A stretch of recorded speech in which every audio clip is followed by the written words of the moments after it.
세상에 떠도는 기묘한 괴담들. 첫 번째 이야기.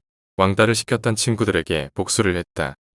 중학생 시절의 이야기인데 그때의 저는 뚱뚱했습니다. 평균 체중보다 조금 더 무거운 정도였지만 몸보다 얼굴에 더 살이 많아서 실제층보다 더 뚱뚱해 보였는데 이게 원인이 되어 전 따돌림을 당했습니다. 저는 작은 일로는 크게 목소리를 내지 않는 성격이라서 괴롭힘의 정도는 점점 커져갔는데 처음에는 가벼운 정도였지만 어느새인가 어떤 이유로 따돌림이 시작되었는지 알 수도 없을 정도로 음습하고 폭력적으로 변해갔습니다. 금품까지는 요구당하지 않았지만 학교하던 도중 교실 아이들에게 둘러싸여 맞거나 바르차이는 일도 발생해서 저는 부모님께 이 일에 대해서 상담을 했습니다. 부모님께서는 이 얘기를 듣고 학교와 상담을 먼저 시작했으나 학교 측에서는 괴롭힘 같은 것은 일어나지 않고 있다. 아이들끼리의 사소한 말다툼일 것이다. 라고 대답했고 부모님은 학교와 얘기를 했으니 괜찮을 거다라고 말해주셨습니다. 일이 이렇게 진행되자 저는 졸업이 얼마 남지 않았던 상태였기 때문에 어차피 졸업만 하면 끝나겠지 하고 반은 포기한 상태가 되었는데 지금 생각해보면 저의 그런 태도가 교실 아이들 신경에 거슬렸던 것일지도 모르겠습니다. 그날도 집으로 돌아가던 중 종합단지 모퉁이 사각에 끌려간 저는 반 아이들로부터 돼지 죽어라는 말과 함께 배를 걷어차이고 다리를 걷어차이고 머리를 맞았는데 아무것도 모르는 아이들도 아니니 피가 날 정도의 강도로 폭력을 휘두르지는 않았습니다. 심해봤자 멍이 드는 정도였는데 그날은 힘 조절을 잘못한 아이가 한 명 있어서 그 아이의 발이 내 명치 쪽에 제대로 꽂히고 말았습니다. 전 숨이 멎음과 동시에 몸의 혈류가 끝없는 늪으로 떨어져가는 착각을 느꼈고 맹렬하게 토악질을 해댔는데 점심에 먹은 도시락 내용물 중 일부가 소화되지 않은 채 쏟아졌습니다. 토사물과 함께 제 안에 무언가가 사라져가는 느낌이 너무나도 좋아서 분명 몸은 고통스러울 텐데도 묘하게 기분이 좋아졌는데 그 기분 좋음은 저에게 큰 자극을 주었습니다.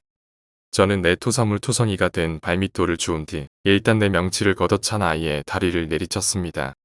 그 아이는 평소에도 저를 가장 많이 괴롭히던 아이이기도 했고 학교에서 못된 짓을 하기로 유명한 아이이기도 했습니다.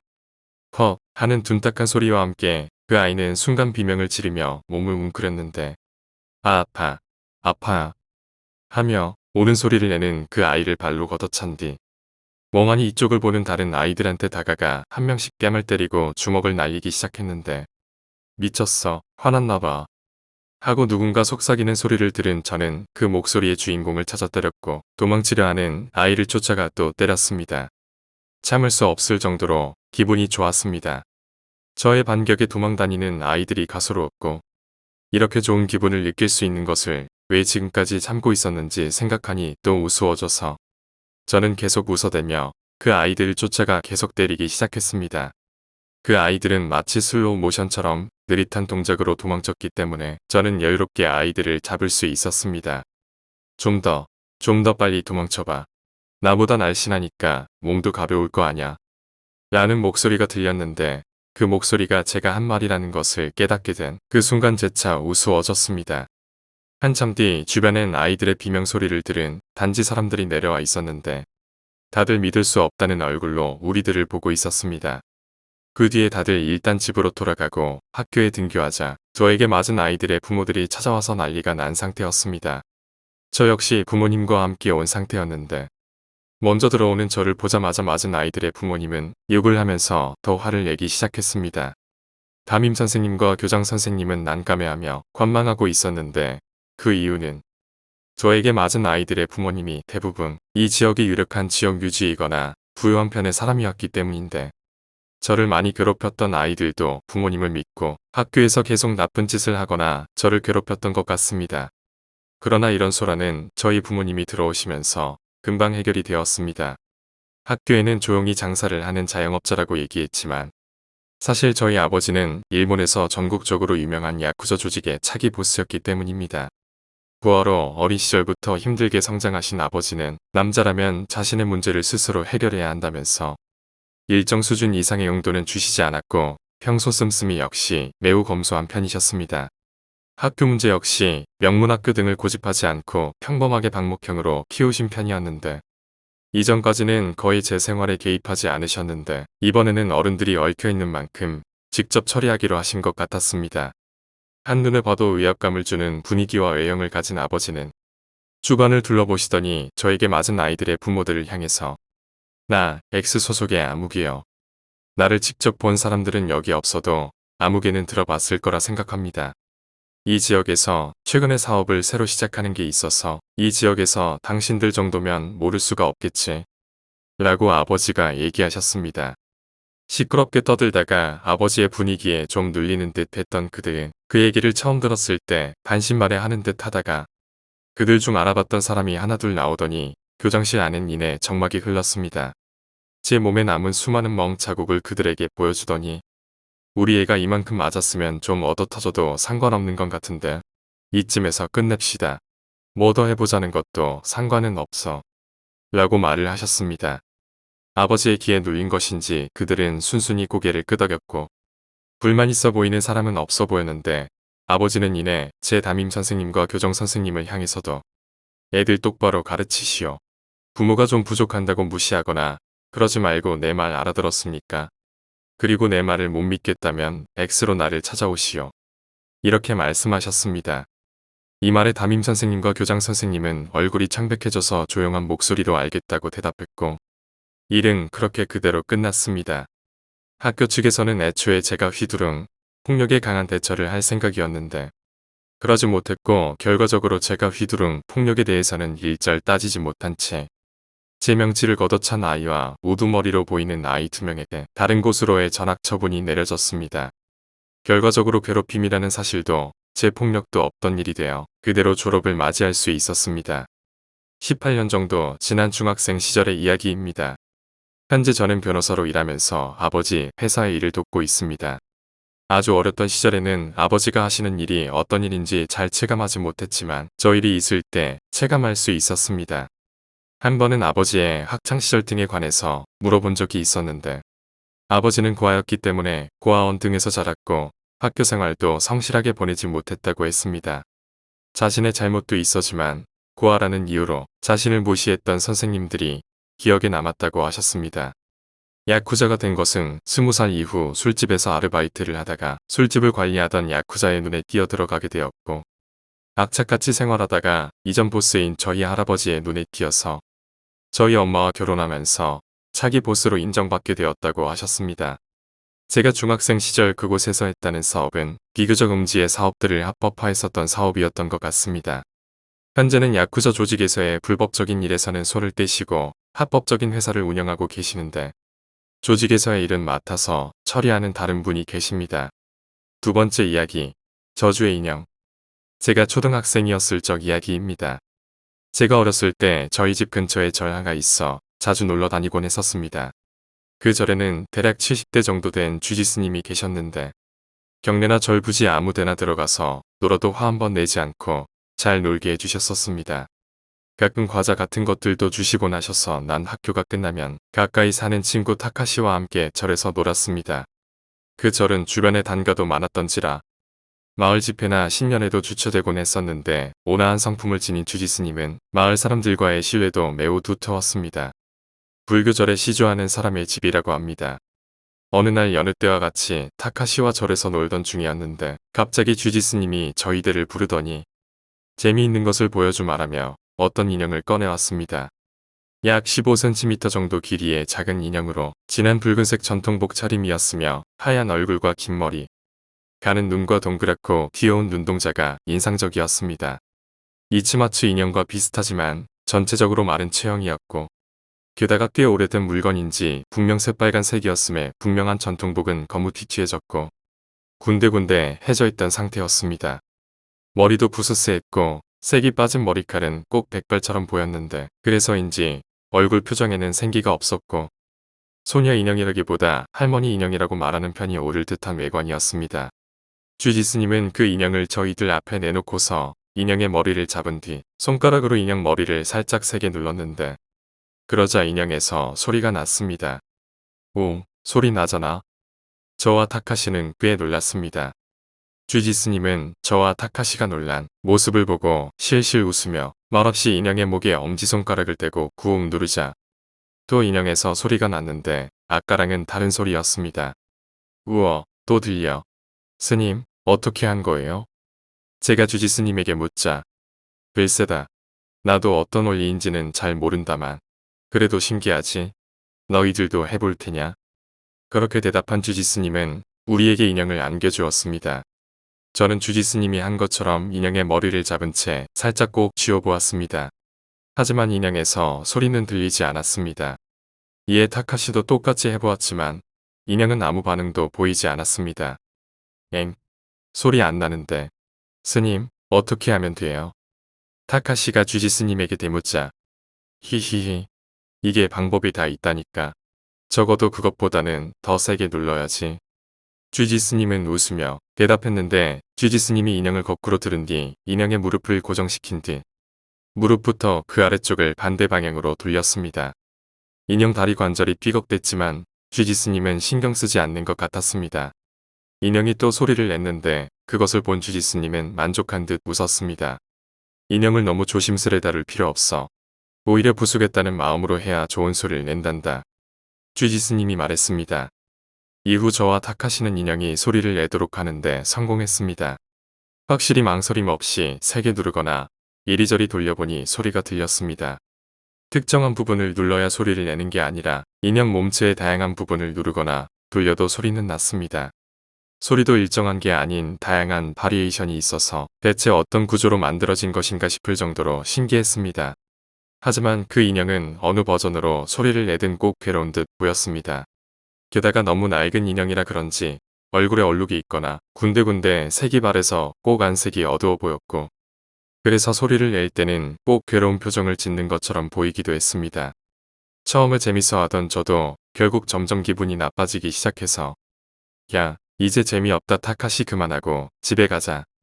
조금만 더 하고 타카시는 아직 질리지도 않았던 것인지 쥐지스님과 함께 인형을 만지며 소리가 나면 즐겁다는 듯 웃어대고 있었는데 그 모습을 옆에서 보던 저는 결국 혼자 먼저 집으로 돌아갔습니다.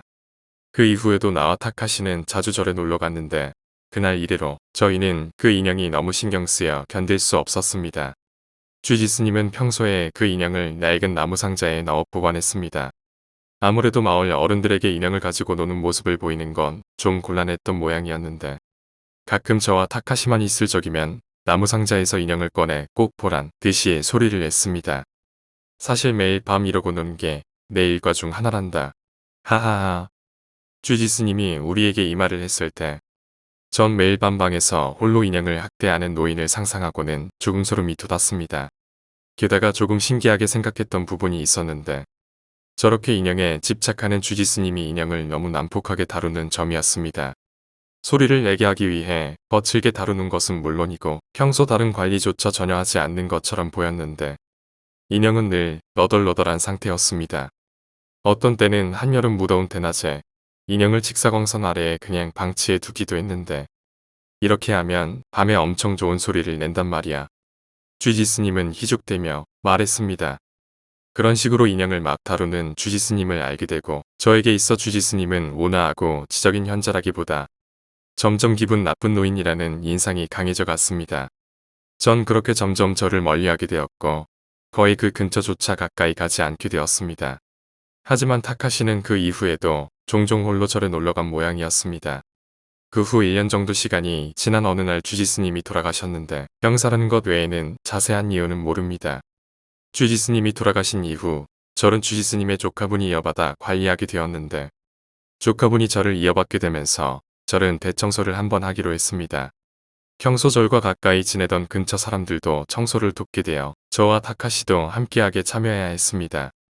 예전부터 절에서는 심령사진 등 영적으로 사연이 있는 것들을 맡아주는 관습이 있었던 모양이라 저를 관리하게 된 주지스님의 조카는 신심이 그다지 깊지 않아서인지 절에 모셔두었던 여러가지 물건들까지 전부 버리고 싶어 했습니다. 그 중에는 그 인형도 있었습니다. 그 인형을 버리겠다는 말에 전 내심 안심했는데 하지만 그때 타카시가 그 인형을 가지고 싶다고 하자 예, 이런 낡은 인형을 정말로 갖고 싶다는 거냐? 주지의 조카가 의아한 듯 물었습니다. 네, 가지고 싶어요. 라고 타카시가 대답했고 전 못하게 말렸지만 이런 기분 나쁜 인형은 바로 버리는 게 낫다고 생각했기 때문이었습니다. 주지의 조카도 그다지 내키지 않는 눈치였습니다. 하지만 타카시는 계속해서 막무가내였는데 그렇게 결국 타카시는 인형을 받아 집으로 돌아갔습니다. 저 인형 대체 뭐예요? 타카시가 돌아간 뒤 전 주지의 조카분께 여쭈었습니다. 글쎄다. 나도 잘은 모른다만 꽤 예전부터 가지고 계셨었지. 분명 30년 정도 전부터 이 절에 있었으니까. 조카분이 말했는데 전 조카분께 주지스님과 인형 관련하여 겪었던 일을 말해주었는데 그렇군. 너도 인형이 소리를 내는 걸 봤구나. 기분 나쁜 인형이었지. 그렇게 말한 조카분은 그 인형에 대해 이야기를 해주셨는데 그 인형 자체는 자기가 알기로 30년 정도 전부터 절에 있었다고 했습니다. 그때 쥐지스님이 스님으로 출가하기 전 결혼을 했었는데 부인이 다른 남자와 분류를 한 끝에 사랑의 도피를 했고 그 일로 쥐지스님은 굉장히 우울해하던 상태였다고 합니다. 한때는 자살이라도 할 것 같은 기세였다고 했는데 그러던 중 쥐지스님은 스님으로 출가를 했고 어디선가 그 인형을 받아왔다고 합니다. 애초에 쥐지스님을 제외하고는 다른 스님은 없었고 절 자체가 쥐지스님이 출가를 할 당시만 해도 거의 폐허에 가까웠던 상태였기 때문에 실제로 절의 역사는 그렇게 깊지는 않다고 했습니다. 그 이래로 쥐지스님은 그 인형을 항상 손이 닿는 곳에 두며 틈만 나면 그 인형을 괴롭혔는데 쥐지스님의 다른 형제분들도 그 꼴을 보는 것을 굉장히 싫어하여 쥐지스님께 인형을 버리도록 설득했지만 그럴 때마다 쥐지스님은 더욱 강하게 거부했다고 했습니다. 결국 큰어머니는 돌아오진 않으셨지만 큰아버지는 그 인형과 함께하는 것에 삶의 희망을 얻는 것 같았어. 뭐 그런 의미로 보면 그 인형을 가지고 온 게 정답이었을지도 모르지. 라고 조카분이 말했습니다. 그렇군요. 왠지 쥐지스님이 불쌍하기도 하네요. 그건 그렇고 쥐지스님의 부인분은 정말 너무해요. 사랑의 도피라니. 저는 말했습니다. 뭐 그렇지. 하지만 큰어머니는 집을 나가고 얼마 안 되어서 사고로 돌아가셨다고 해. 입소문으로 들은 것이라. 장례식에 가거나 하진 못했지만 꽤나 비참한 꼴로 돌아가셨다더라. 당시엔 자업자득이라고 생각했었지. 쥐지스님의 조카는 먼 곳을 보며 슬선한 듯 말했습니다. 며칠 뒤 타카시네 집에 놀러 가게 되었는데 원래 타카시네 가족은 꽤 문제가 많은 가정이었습니다. 일단 아버지가 일을 하지 않았는데 매일 술에 진탕 빠져 살며 타카시의 어머니와 타카시에게 폭력을 휘두르는 사람이었기 때문에 타카시의 얼굴에는 자주 멍이 들어 있었습니다. 그런 집이어서 타카시네 집에 갈 일이 그다지 없었는데 그날은 마침 아버지가 없다는 말에 타카시 집에서 놀 기회가 생겼습니다. 그 인형 어딨어? 인형이 무척 신경 쓰였던 저는 가자마자 타카시에게 물었는데 아, 그거 저기 있어. 타카시는 서랍장 쪽을 가리키며 대답했습니다. 여전히 괴롭히면서 노는 거요? 저는 타카시가 쥐지스님과 똑같은 짓을 하는 건 아닐지 조금 불안해졌고 아니, 받아온 이래로 그냥 계속 저기 두기만 했어. 타카시가 대답했습니다. 아 그렇구나. 하지만 타카시 너 뭐라고 해야 할까? 그 인형 엄청 마음에 들어 했었잖아. 전 말했습니다. 응. 그다지 마음에 들었던 건 아니야. 게다가 지금은 저 인형을 괴롭혀서 소리를 내고픈 마음이 안 든다고 해야 하나. 해봤자 별로 의미도 없고. 타카시는 말했습니다. 전 타카시의 말을 듣고 안도했습니다. 졸라서 받기는 했지만 결국 타카시도 저 인형을 가지고 노는데 이미 질려버린 것 같았고 그냥 서랍 장식용으로나 두었구나 싶었습니다. 해봤자 별로 의미도 없고라고 한 건 혼자서 인형을 괴롭히는 게 얼마나 별난 짓인지에 대해 타카시가 깨닫게 되었기 때문이라 생각했습니다. 그렇게 며칠 뒤 타카시의 아버지가 돌아가셨는데 집에서 갑자기 심장발작이 일어났다고 했습니다. 전 아버지와 함께 장례식장을 찾았습니다. 식장에서 타카시의 어머니와 인사를 나눌 수 있었습니다. 타카시의 모습이 보이질 않았었는데 아무래도 아직도 집에서 홀로 방에 틀어박혀 있다는 모양이었습니다. 쓰레기 같은 아버지였지만 아버지가 갑자기 돌아가셔서 타카시도 꽤 충격이 컸을 것이라고 생각한 저는 타카시의 기운을 북돋워주기 위해 타카시의 방을 찾아가기로 했습니다. 그날은 유난히 날이 흐렸는데 제가 타카시의 집을 방문했을 땐 이미 주변이 어둑해지기 시작했고 타카시 집에 도착하긴 했는데 집에 불이 켜져 있지 않았습니다. 초인종을 눌러보았으나 반응이 없었고 왠지 이상했습니다. 너무 충격을 받은 탓에 자살 기도라도 한 게 아닌가 하는 불안감이 엄습했습니다. 그래서 마침 잠겨 있지 않았던 현관문을 열고 멋대로 타카시네 집에 들어가 버렸습니다. 타카시 방은 2층 가장 안쪽에 있었습니다. 계단을 오르던 도중 소리가 들렸는데 무엇인가로 두드리는 듯한 소리. 그 소리 틈으로 누군가의 신음소리가 들렸는데 굉장히 음습한 울림이었고 전 뭐라 말하기 힘든 불안감에 휩싸였습니다. 하지만 타카시의 안부가 더 신경 쓰였던 전 용기를 내어 발걸음을 옮겼습니다. 결국 타카시 방 앞까지 도착했는데 그 소리는 타카시 방 안에서 들려왔고 전 용기를 내어 문을 조용히 열어보았습니다.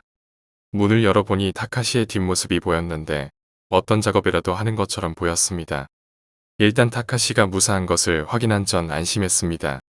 타카시는 방에 들어온 저를 아직 눈치채지 못한 것인지 뒤를 돌아보지도 않고 어떤 작업에 열중하고 있었습니다. 몸에 가려져서 잘 보이지는 않았지만 막대를 들고 어떤 이불 같은 것을 두드리는 것 같았습니다. 막대가 기세 좋게 휘둘러질 때마다 무미건조한 소리가 방에 울려 퍼졌습니다. 곧이어 낮게 깔린 소리가 방 안을 울려 퍼졌는데 고통으로 가득한 목소리였고 저는 그 목소리가 타카시의 눈앞에 있는 어떤 작은 물체가 내는 것이라는 것을 알았습니다. 그때 타카시가 고개를 돌려 저를 보았는데 타카시는 무서울 정도로 무표정이었습니다. 아무 말도 없이 그저 아무 감정도 없는 얼굴로 저를 보고 있었습니다. 그렇게 한참을 말없이 서로를 바라보았는데 아, 미안. 멋대로 들어와서 미안해. 내가 엄청 기운이 없다고 어머님께서 말씀해 주셔서 말야. 저는 어떻게든 말을 꺼냈는데 그렇구나. 타카시는 표정을 바꾸지 않은 채 건조하게 대꾸해챘는데 그때 저는 타카시의 왼손에 그 인형이 들려있다는 것을 알 수 있었습니다. 그 인형. 저는 말했습니다. 그때 제 말을 들은 타카시가 희죽하고 웃으며 말했습니다. 이거 엄청 좋은 소리를 내기 시작했어. 그렇게 말한 타카시는 오른손에 든 봉으로 인형을 기세 좋게 때리기 시작했고 딱딱한 소리와 함께 인형이 낮은 소리를 내며 울었습니다. 쥐지스님이 가지고 있을 때 내던 소리와는 명백하게 달랐습니다. 낮게 깔린 듯한 소리였고 내는 소리도 전보다 더 크고 길었습니다. 어라? 그 인형. 원래 그런 소리였던가? 타카시는 대답 없이 인형을 저에게 내밀었는데 해볼래? 마치 쥐지스님이 저와 타카시에게 처음으로 인형을 보여주던 때처럼 말입니다. 아니, 난 괜찮아. 그렇게 대답한 저는 어떤 사실을 깨달을 수 있었는데 인형의 얼굴이 다른 것 같다는 생각을 했습니다. 제가 알고 있는 인형은 희끗희끗한 장발에 굳이 비교하자면 노인 여자와 비슷한 외관이었는데 하지만 지금 내 눈앞에 있는 인형의 머리는 아주 새까맸고 머리 스타일도 작았습니다. 그리고 무엇보다 얼굴의 윤곽이 전보다 더 각이져서 노인 여성이라기보다 남자 얼굴처럼 보였습니다. 타카시, 혹시 인형 머리 바꿨어? 저는 물었는데 아니. 타카시는 아무 감정 없이 대답했는데 이미 제 쪽을 보고 있지도 않았습니다. 아니 그래도 너무 다르지 않아? 제가 말하자 타카시는 제 말을 무시했습니다. 타카시는 제가 불러도 계속 대답이 없었습니다. 더 이상 할 게 없으면 집에 가지 그래. 다시 한번 타카시를 불러보려던 제 말을 끈 듯 타카시가 말하며 노려봤습니다. 저는 용기를 내어 그 인형에 대해 더 물어보려고 했지만 얼른 가버리라고. 타카시가 소리쳤고 저를 돌아보는 눈에 핏발이 서 있었습니다. 미안해. 저는 타카시의 기분 나쁜 박력에 압도되어 서둘러 집으로 돌아갔습니다. 제가 방을 나갈 적에도 타카시는 인형을 막대로 두드려 패고 있었습니다. 그 소리를 더 이상 듣기 힘들어진 저는 귀를 막은 채 필사적으로 타카시의 집을 떠났고 이후 타카시네는 이사를 떠났습니다. 어머니의 고향으로 간다고 했습니다. 타카시가 떠나는 날 마지막으로 그를 만났는데 저에게 그날 화를 낸 것에 대해서 사과를 했고 저는 신경 쓰지 말라고 하며 둘이 마지막으로 인사를 나누는데 희미한 목소리로 저에게 말했습니다. 그 말은 쥐지스님이 돌아가시기 전에 나에게 방법을 알려줬어. 이런 말을 했는데 이 말을 들은 저는 아무런 말도 할 수 없었습니다. 타카시가 마을을 떠나고 얼마 후 저는 쥐지스님의 조카분을 우연히 마주치고 이런저런 얘기를 하다가 그에게서 무서운 말을 들을 수 있었습니다. 사실 큰어머님의 장례식 때 다른 친척분한테 들은 얘기인데 큰어머님의 죽음은 사고라고 결론이 나긴 했는데 결론이 나기 전까지 큰아버지가 죽인 게 아닌가 하고 경찰이 굉장히 유력하게 보고 집중적으로 수사를 했다고 하더라고. 다만 결정적인 물증이 없다고 들었어. 알리바이가 있긴 했지만 경찰 입장에서는 좀 납득이 안 가는 부분이 있다고 했다는데 시기를 생각해보면 그 후에 바로 인형과 함께 출가를 하셨지. 이런 말을 했습니다. 그렇게 20년 이상이 지났고 지금의 저는 사회에서 경찰로 일을 하고 있습니다. 이 일을 한동안 잊고 있다가 경찰이 되고 몇 년 후 해당 주지스님 부인 사건에 대해서 개인적으로 알아본 적이 있었는데 결론 자체는 제가 들은 것과 비슷했는데 사고 자체는 교통사고였고 인적이 드문 곳에서 당했기 때문에 구조신고를 할 수가 없어서 바람 났다던 주지스님의 부인이 오랫동안 고통받다가 사망했다는 기록을 발견할 수 있었습니다. 주지스님의 부인과 추돌한 차의 운전자 역시 같이 사망한 것으로 보였습니다. 이외에 특이사항으로는 주지스님은 원래 평범한 회사원이었는데 부인의 바람 이후 사이비 쪽으로 보이는 종교에 심취했다는 말이 있었다고 하는 것이었습니다. 구체적인 확인은 할 수 없었다는 게 사건의 마지막 기록이었습니다. 저는 경찰로 일하면서 오컬트에 박식한 지인의 이야기를 통해 저주 인형에 대해 듣게 되었습니다. 저주 인형은 저주로 죽인 상대의 영혼을 성불시키지 않고 인형 안에 가둬 죽은 뒤에도 유린할 수 있는 것이 있다는 것을 알게 되었는데 그 인형이 그런 종류였는지는 모르겠지만 지금도 그 인형이 내던 고통에 참 목소리를 떠올리면 든 근육이 오싹해지곤 합니다.